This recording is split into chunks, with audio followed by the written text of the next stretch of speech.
दोस्तों आज के वीडियो में हम लोग विज्ञान एवं उसके प्रभाव से रिलेटेड क्वेश्चंस को देखेंगे जो काफ़ी वेरी वेरी इंपॉर्टेंट क्वेश्चन है जो हर तरह के गवर्नमेंट एग्जाम या प्राइवेट एग्जाम में पूछे जाते हैं। रेलवे, एसएससी, यूपीएससी या कोई भी स्टेट लेवल का एग्जाम हो उससे पूछे जाते हैं। इसको आप देखेंगे, 1 मिनट भी देखेंगे तो आपको समझ में आ जाएगा कि ये वीडियो आपके लिए काफ़ी हेल्पफुल होने वाला है। इससे पहले आपको विज्ञान से रिलेटेड क्वेश्चन बना दिया गया है, वीडियो मौजूद है प्लेलिस्ट में, आप जाके देख सकते हैं। तो इससे पहले वीडियो बनाया जा चुका है, तो यहाँ पे देख सकते हैं वैज्ञानिक कारण से रिलेटेड वीडियो बनाया जा चुका है, ब्राह्मण से रिलेटेड क्वेश्चंस बनाया जा चुका है। यहाँ पे आप देख सकते हैं हर एक इंपॉर्टेंट क्वेश्चन यहाँ पे बनाया जा रहा है साइंस से रिलेटेड, क्योंकि ग्रुप 2 का एग्जाम होने वाला है और आरआरबी, एनटीपीसी, सीबीडी 2 का भी एग्जाम होने वाला है। तो उसमें जनरल साइंस काफ़ी इंपॉर्टेंट रोल प्ले करने वाला है, तो यहाँ पे हम लोग देख सकते हैं।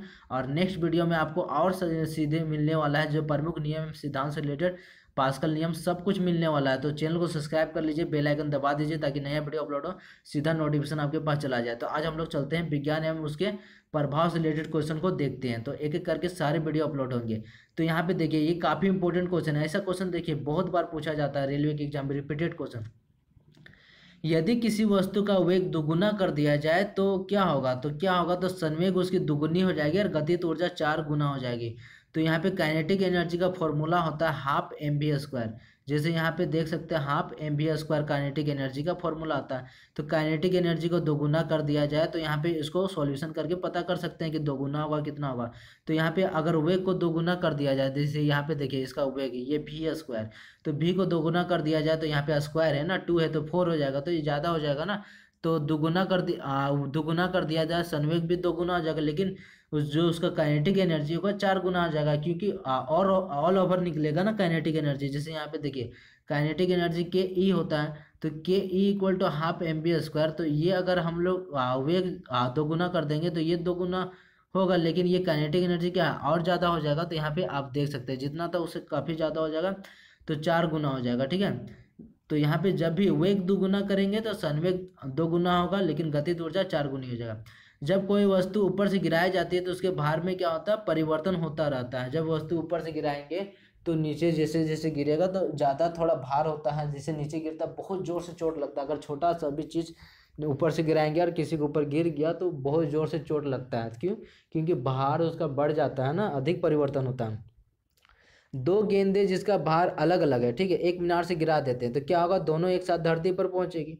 अगर मान लीजिए कोई भी चीज़ गिरा दीजिए ऊपर से, एक साथ गिराएंगे तो जिनका भार अलग अलग है तो दोनों मीनार से गिराई जाती है तो दोनों एक साथ ही धरती पर पहुंचेगी, चाहे एक 2 किलो का 4 किलो का, ठीक है, एक ही साथ गिराएंगे तो एक ही साथ पहुंचेगी।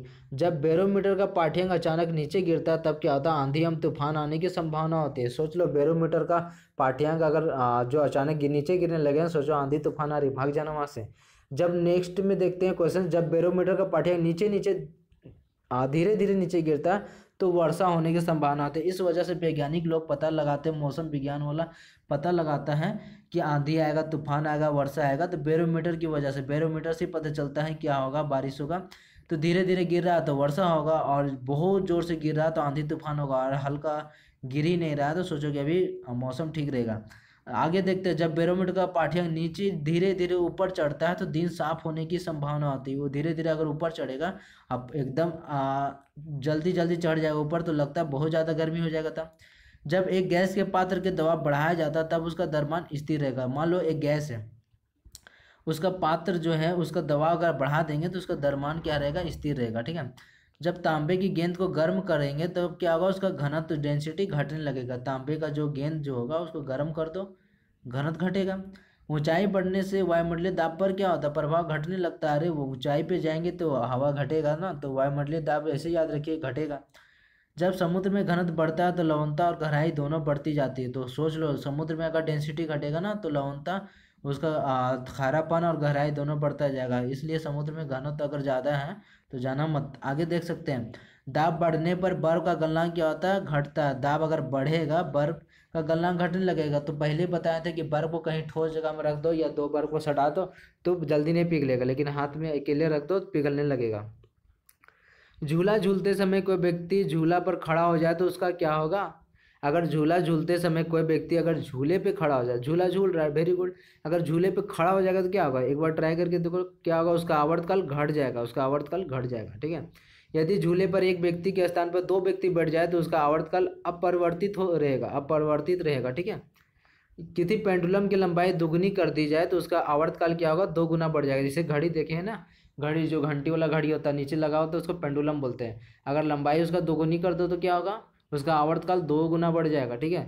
एक व्यक्ति झूला झूल रहा है, ठीक है, उसके पास एक अन्य व्यक्ति अगर बैठ जाए तो झूले का आवर्तकाल अपरिवर्तित रहेगा। फिर से क्वेश्चन रिपीट कर दिया। ठीक है। दर का घनत्व देखिए, रेलवे में क्या होता है, क्वेश्चन हमेशा और एसएससी में रिपीट होते रहता है। इस वजह से क्या होता है, प्रीवियस ईयर के क्वेश्चन बहुत इंपॉर्टेंट हो जाता है। क्वेश्चन बनाएगा कहाँ, नया पैदा थोड़ी करेगा। प्रीवियस ईयर का क्वेश्चन से रिपीटेड क्वेश्चन आएगा, क्योंकि साइंस का बुक जो है वही क्वेश्चन को बार बार पढ़ाया जाता है। तो क्वेश्चन को, रिपीटेड क्वेश्चन को और ज़्यादा प्रैक्टिस करना काफ़ी इंपॉर्टेंट है। पारे को जब, जैसे प्रकाश का परिवर्तन, अपवर्तन, ब्रह्मांड, सूर्य का सौरमंडल, बहुत सारे क्वेश्चन पूछे जाते हैं बार बार। पारे को जब एक बर्तन में रख दोगे तो उसका मेनिक्स क्या होगा, उत्तल हो जाता है। जब पारे को एक बर्तन में रख दोगे, थोड़ा गड़बड़ हो जा रहा है ना। पारे को जब एक बर्तन में रखा जाता है तब उसका मेनिक्स उत्तल हो जाता है। ताप बढ़ने पर दर की श्यानता क्या होती है, घटती है। ताप बढ़ेगा, दर की श्यानता घटने लगेगी। ठीक है। तो दर मतलब ताप बढ़ेगा तो दर की श्यानता घटने लगेगी और ज़्यादा मतलब पिघलने लगेगा। ताप बढ़ने पर गैस की श्यानता बढ़ेगी। ताप जैसे जैसे क्या होता है, बढ़ने पर क्या होता है, गैस की श्यानता क्या होता है, बढ़ने लगी। जैसे जैसे ताप बढ़ेगा ना, ताप गर्म करेंगे तो जैसे पानी को गर्म करेंगे तो क्या गैस बनता है ना, हाइड्रोजन और उड़ जाता है। तापमान की वृद्धि से ध्वनि की गति में क्या होता है, ध्वनि की गति होता है वायु में बढ़ती है। तापमान की वृद्धि से ध्वनि की गति जो होता है वायु में बढ़ने लगती है। जैसे जैसे अगर ताप बढ़ेगा तो देखते हैं चावल बनता है तो आवाज़ भी करता है कि नहीं। आगे देखते हैं नेक्स्ट क्वेश्चन। जब ध्वनि एक माध्यम से दूसरे माध्यम प्रवेश करती है तो उसका आवर्ती अपरिवर्तित होता रहता है। ये कितना बार क्वेश्चन पढ़ चुके हैं। ठीक है। कमरे में रखे रेफ्रिजरेटर का दरवाजा खोल दोगे तो क्या होगा, कमरे का ताप बढ़ जाएगा। रेफ्रिजरेटर का दरवाजा अगर खोल दोगे ना तो कमरे का ताप बढ़ जाएगा, इसलिए ध्यान से खोलना। ठीक है। पानी से, ठंड के दिन में खोल सकते हो। पानी से भरे एक बर्तन में बर्फ का एक टुकड़ा तैर रहा है। पानी से भरे एक बर्तन में बर्फ का टुकड़ा तैर रहा है, क्योंकि बर्फ तो हल्का होता है पानी की डेंसिटी से। ठीक है। पानी का डेंसिटी से कम होता है। पूरी बर्फ पिघलने पे जल का बर्तन का जल स्तर क्या होगा, अपरिवर्तित रहेगा। ठीक है। थोड़ा सा जल फैल जाएगा ना, ज़्यादा जल हो जाएगा। मान लो बर्फ डाल दिए हैं तो अभी तो डाल दिए, लेकिन थोड़ा देर के बाद क्या होगा, थोड़ा भर जाएगा। झरने में जब जल ऊंचाई से गिरता है तो उसका ताप बढ़ जाता है। झरने में जब जल होता है ऊंचाई से गिरता है, झरने में देखिए झरना है वहाँ ऊंचा से जल गिर रहा है तो उसका ताप क्या होगा, बढ़ेगा ना, बहुत स्पीड से, मतलब गर्म भी रहेगा। एक कमरे में पंखा चल रहा है तो कमरे की वायु का ताप बढ़ता जाएगा। कमरे की वायु का जो ताप है बढ़ता ही जाता है। जब दो समंदर दर्पणों के बीच कोई वस्तु रखा जाता है तो उसके प्रतिबिंबों की संख्या असंख्य होती है। जब दो समांतर दर्पण, जो एक दर्पण और एक दर्पण इधर आपको के बीच कोई वस्तु रख दिया जाए, यहाँ पे वस्तु रख दिया एक दर्पण इधर, तो उसके प्रतिबिंब जितने बनेगा बहुत बनेगा, इन्फिनाइट, बहुत असंख्य, गिना ना जा सके इतना। जब किसी दर्पण को थीटा कोण से घूर्णित किया जाए तो परावर्तित किरण का घूर्णन क्या होगा, 2 थीटा होगा, -2 थीटा, यहाँ पे देख सकते हैं। ठीक है। -2 थीटा नहीं, ये इसी तरह से मतलब डैश दे के लिखा गया। साबुन के बुलबुले को आविष्ट करने में उसकी त्रिज्या बढ़ती है। साबुन के बुलबुले जो है ना, जैसे साबुन के बुलबुले या फिर जो होता है सर्फ होता है, जो सर्फ एक्सल वगैरह ले लेते हैं, तो बुलबुले का आविष्ट करने पे क्या होगा, उसकी त्रिज्या जो है बढ़ेगी। दो आवेशों के बीच की दूरी दुगनी करने में उसके बीच का काल क्या होता है, उसका चौथाई हो जाता है। दो आवेश हैं, उसके बीच की दूरी अगर दुगनी कर दो तो उसका चौथाई हो जाएगा उसका बीच का बल। जब किसी छड़ को चमड़े से रगड़ दोगे तो क्या होगा, छड़ में ऋण आवेश उत्पन्न होता है। जब किसी छड़ जो है उसको चमड़े से रगड़ देना, ठीक है, जो कोई जूता चमड़ा का मिल जाए तो रगड़ देना, तो ऋण आवेश उत्पन्न हो जाएगा। यदि एक तार की लंबाई एवं अनुप्रस्थ काट को दोगुना कर दिया जाए तो इसका प्रतिरोध क्या होगा, अपरिवर्तित रहेगा।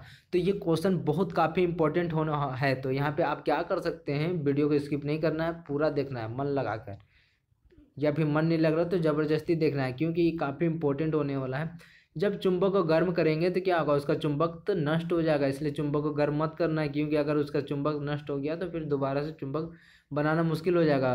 तो पृथ्वी जब चंद्रमा और सूर्य के बीच होती है तो चंद्र ग्रहण होता है। ये क्वेश्चन मैं पहले बताना चाहता था पिछले वाला ब्रह्मांड वाले में, लेकिन भूल गया था बताने के लिए। देखिए चंद्र ग्रहण और सूर्य ग्रहण कैसे होता है। देखिए ये हमारा सूर्य है, ठीक है, ये हमारा यहाँ पे एक थोड़ा सा बता देते हैं, ये हमारा सूर्य है और ये हमारा पृथ्वी है और ये उपग्रह है चंद्रमा, ठीक है। तो ये हमारा चंद्रमा है, ये पृथ्वी है और ये सूर्य है। तो जब हमारा पृथ्वी हमारा सूर्य के चारों ओर चक्कर लगाती रहती है, लेकिन जब चंद्रमा घूमते घूमते पृथ्वी और सूर्य के बीच में आ जाता है, तो यहाँ से हम लोग सूर्य को, यहाँ पे जैसे यहाँ पे चंद्रमा आ गया तो हम सूर्य को देखेंगे तो दिखाई नहीं देगा, चंद्रमा दिखाई देगा, थोड़ा सूर्य दिखाए तो बोलते हैं क्या है, सूर्य को ग्रहण लग गया। देखिए चंद्रमा बीच में आ गया तो सूर्य नहीं दिखाई दे रहा, सूर्य ग्रहण। तो यहाँ देखिए सूर्य है, यहाँ पृथ्वी चंद्रमा, और छेक यहाँ पे नहीं दिखाई दे रहा, छेक दिया तो नहीं दिखाई दे रहा, सूर्य को ग्रहण लग गया क्या। अब यहाँ पे देखिए अगर यहाँ पे पृथ्वी बीच में आ गया और चंद्रमा पीछे रह गया, यानी चंद्रमा घूमते घूमते पीछे आ गया पृथ्वी, तो अब यहाँ पे क्या होगा, चंद्रमा हमें नहीं दिखाई दे रहा है, अरे सूरज दिखाई दे रहा है, चंद्रमा नहीं दिखाई दे रहा, तो क्या बोलेंगे, चंद्र ग्रहण हो गया। तो यहाँ पे देखिए पृथ्वी और जब चंद्रमा और सूर्य के बीच में पृथ्वी आ गया, देखो चंद्र ग्रहण हुआ। और यहाँ पे अगर यहाँ चंद्रमा आ गया तो देखिए सूर्य ग्रहण हुआ। ठीक है। दूध से क्रीम को अलग करने पर दूध का घनत्व बढ़ जाता है। ठीक है।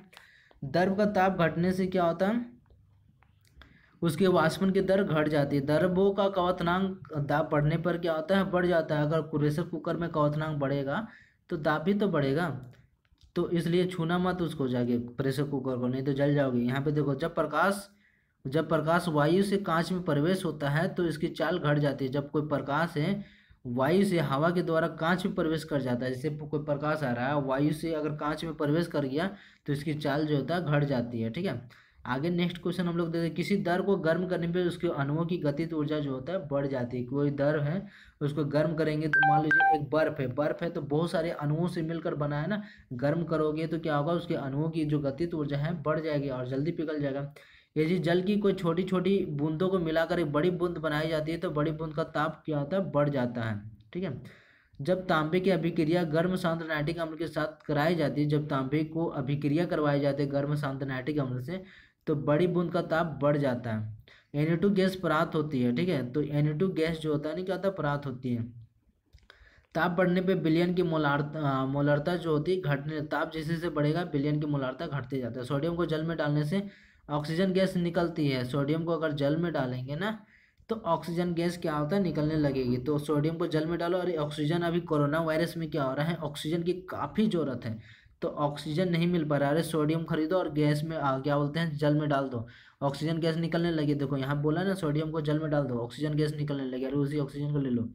सोडियम एसीटेट को सोड लाइम के, थोड़ा सा रिसर्च कर लो। ठीक है। तो डायरेक्ट मत करना। सोडियम एसीटेट को सोय लाइम के साथ गर्म किया जाता है तो मीथेन गैस बनता है। ठीक है। मैग्नीशियम ऑक्सीजन में जलाने पर क्या होता है, अम्लीय ऑक्साइड बनता है। मैग्नीशियम ऑक्साइड में और मैग्नीशियम ऑक्सीजन में जलाने पर क्या होता है, अम्लीय ऑक्साइड बनेगा। मैग्नीशियम ऑक्सीजन में अगर जला दोगे क्या होगा, तो अम्लीय ऑक्साइड बनेगा। नाइट्रिक ऑक्साइड गैस के साथ ऑक्सीजन को मिलाने से इसका रंग भूरा हो जाता है। नाइट्रिक ऑक्साइड गैस के साथ ऑक्सीजन को मिला दोगे तो क्या होगा, नाइट्रिक ऑक्साइड के साथ NO, तो उसके बाद क्या होगा, भूरा हो जाएगा उसका रंग। चूना पत्थर CaO को गर्म करने पर कली चूना पदार्थ होता है। तो चूना पत्थर को गर्म करने पर क्या होता है, चूना पदार्थ होता है। ठीक है। कली चूना 150 डिग्री सेल्सियस तक गर्म होने पर होता है यूरिया बायूरेट होता है, यानी यूरिया और यहाँ यूरेट ऐसे याद रखते हैं।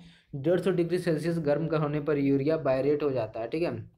अब प्लास्टर ऑफ पेरिस को गर्म करके जिप्सम उत्पन्न किया जाता है। प्लास्टर ऑफ पेरिस जो होता है ना, ZnSO4 ऐसे याद रख सकते हैं, ZnSO4 और प्लस H2O4 ऐसे था, तो ZnSO4 ऐसे याद है, बाकी क्या था वो याद नहीं आ रहा। ठीक है। प्लास्टर ऑफ पेरिस को गर्म करने पर क्या होता है, जिप्सम बनता है। इसलिए हमारा क्या होता है, जब हड्डी वगैरह टूटता है तो प्लास्टर ऑफ पेरिस किया जाता है। ठीक है। तो आगे हम लोग देख सकते हैं। और एक जो होता है मूत्र की गंध, जो मैं बताना चाहता था, मूत्र की गंध जो है उसमें जो होता है यूरिया होता है। तो यूरिया जो है तो यूरिया होता है, लेकिन उसको जैसे मूत्र त्यागने के बाद होता है वो महकने लगता है, क्योंकि उसमें अमोनिया आ जाता है। क्योंकि जैसे यूरिया होता है बाहर निकलता है, उसके बाद उससे बैक्टीरिया आ जाता है कुछ देर के बाद, इसलिए अमोनिया हो जाता है और वो महकने लगता है। अगर नेक्स्ट क्वेश्चन देखते हैं, आकाश में बिजली चमकने के दौरान नाइट्रोजन और ऑक्साइड गैस बनती है। आकाश में अगर बिजली चमक रहा है तो उस समय देखिए नाइट्रोजन और ऑक्साइड गैस बनती है। और यहाँ पे देखिए चावल को पॉलिश करने पर नष्ट हो जाता है थायमिन, विटामिन B1 जो होता है ना, विटामिन B1 थायमिन होता है, नहीं कहा था, नष्ट हो जाता है। तो विटामिन के बारे में भी आप सब जानते होंगे कि विटामिन से कौन कौन सा रोग होता है, किस विटामिन की कमी से। तो उसका एक रवे सारे वार, तो ये रवे सारे वार जो होता है उसका एक क्या बोलते हैं, ट्रिक है। तो र से रतौंधी, बे से बेरी बेरी, स्कर्वी, उसके बाद र से रिकेटस, बांझपन, उसके बाद यहाँ पे आप देख सकते हैं रक्त का थक्का बका। तो A, vitamin A, B, C, D, E और के इसकी कमी से होता है, तो यहाँ पे आप देख सकते हैं। नेक्स्ट क्वेश्चन देख सकते हैं, चावल को पॉलिश करेंगे तो थायमिन, विटामिन B1 घट जाएगा। पानी में नमक मिलाने पे कवथनांक, हिमांक बढ़ जाते हैं। तो कवथनांक तो बढ़ जाता है, पानी में नमक मिला दो, पानी में अगर नमक मिला दो तो उसका कवथनांक जो है ना बढ़ जाएगा, लेकिन हिमांक मिला दो तो तो पानी में अगर तो न पानी में नमक मिलाने पे कवथनांक बढ़ जाता है, और पानी में हिमांक मिला दोगे तो कवथनांक उसका घट जाएगा। क्लोरीन बुझे हुए चूने के साथ अभिक्रिया कर ब्लीचिंग पाउडर बनाता है। तो ब्लीचिंग पाउडर कैसे बनता है? क्लोरीन को बुझे हुए चूने से अभिक्रिया करवा कर।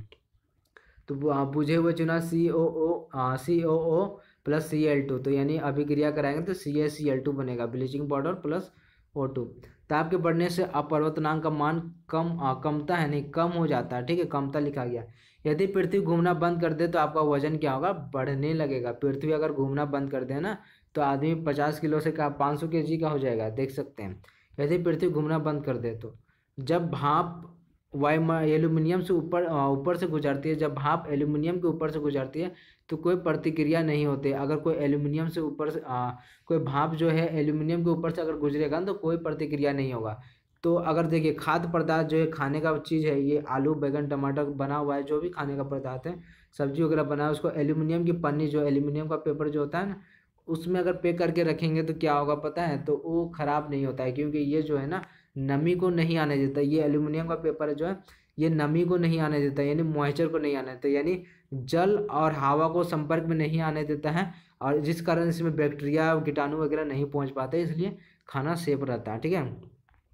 इसलिए अगर आप देखे होंगे ट्रेन वगैरह, अरे एल्यूमिनियम का पन्नी में दिया जा रहा है, लेकिन पता नहीं कारण क्यों, क्योंकि बैक्टीरिया और कोई भी चीज़ वहाँ पे नहीं पहुँचे, इस वजह से एल्यूमिनियम के पन्नी में उसको पैक किया जाता है, ताकि ख़राब ना हो जाए, नमी ना पहुँच पाए, ठीक है। तो नहीं जानते थे तो जान गए। जब कोई जहाज़ नदी से सागर में घुसता है तो वह कुछ ऊपर उठता है। जब कोई जहाज़ जो होता है, अगर कोई नदी से होता है, वह सागर में घुसता है तो वह कुछ ऊपर उठता है। तो ऊपर उठता है। हवा का सबसे अधिक दाब तब होता है जब हवा ठंडी और शुष्क होती है। जब हवा ठंडी और शुष्क होती है तो उसका दाब अधिक होगा। तो ये था हमारा क्वेश्चन था विज्ञान और उसके प्रभाव से रिलेटेड। अगर इस वीडियो में अगर आप कुछ सीखे होंगे और भी कुछ सीखना चाहते हैं और तो चैनल को सब्सक्राइब कर ले, बेल आइकन दबा दे ताकि नया वीडियो अपलोड हो तो सीधा नोटिफिकेशन आपके पास चला जाए। और डेली जॉब नोटिफिकेशन से रिलेटेड भी वीडियो देखना चाहते हैं तो चैनल को सब्सक्राइब कर लेना जरूरी है।